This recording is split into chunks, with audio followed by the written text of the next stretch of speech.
Macmillan Audio presents Tell Me No Lies, a Lady Dunbridge Mystery by Shelley Noble. Read for you by Erin Bennett.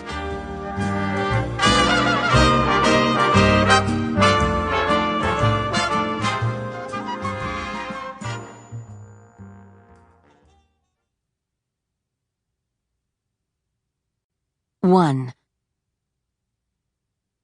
Philomena Amesbury, Dowager Countess of Dunbridge, slowly opened her eyes and peered around the darkened room. She let out a sigh of relief, a ritual she'd gone through every morning since the death of her erstwhile husband, the Earl of Dunbridge, rest his decadent, malicious, morally corrupt soul. She closed her eyes, smiled complacently as she drifted back to sleep. Not a penniless young widow, disgraced and abandoned by her family and headed for a crumbling dowager house in the wilds of Kent, but at the Plaza Hotel in a delightfully comfortable four-poster bed in her own luxurious apartments overlooking Central Park. And paid for, not by her current lover, alas, she had none at the moment, but by an anonymous official, organization, who hoped to call on her expertise during that year. That expertise, she assumed, was murder. Investigating it, not committing it. Ah, Manhattan. A new life, new adventures, enchanting men, and the sweet scent of gardenias. Gardenias? She turned to her side beneath the soft sateen sheet. The scent was stronger. She stretched out her hand. Her fingers came in contact not with a dashing bedmate, but with the stem of a gardenia. She sat up.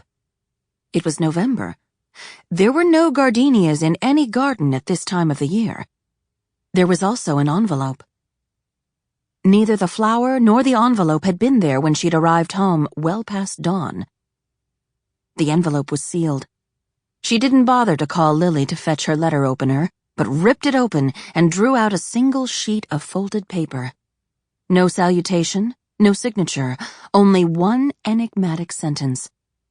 Rise and shine, Countess. You're about to have a visitor. A thrill raced through her. There was only one man who called her Countess, and she had no idea who he was.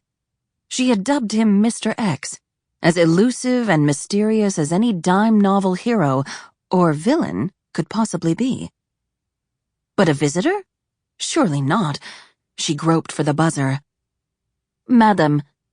Phil let out a screech and turned to her other side to see her maid, Lily, standing by her bed.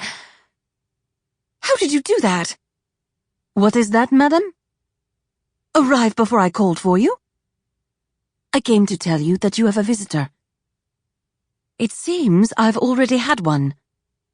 Lily's dark eyes flashed, and her hand reached automatically for the dagger she kept strapped to her ankle, a habit that Phil had no intention of trying to break.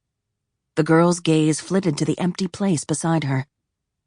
Alas, not that kind of visitor, as you can see, so you can put that stiletto away. Lily snorted in a very unsubservient way and leaned over to slide the knife back into its sheath. She stood and fluffed her skirt. There's a visitor in the parlor, madam. Mr. Preswick, she said, rolling her R's in the way she did when she was agitated, sent me to ask you if you are receiving visitors. You're about to have a visitor. How did her elusive correspondent know unless he'd sent him? Or was he the visitor? Phil thrust the gardenia at Lily. Did you leave this here? No, madam. Preswick? Lily shook her head. Of course not. Her butler would be loath to enter her bedroom at any time, but especially if his mistress was sleeping. So the only way... Phil pushed the covers aside and hurried over to the window, threw open the drapes, and looked out the window and to the busy street below. Her rooms were 5 floors above the ground. No one, not even the mysterious Mr. X, could have managed such a feat. Madam, my... Sample complete. Ready to continue?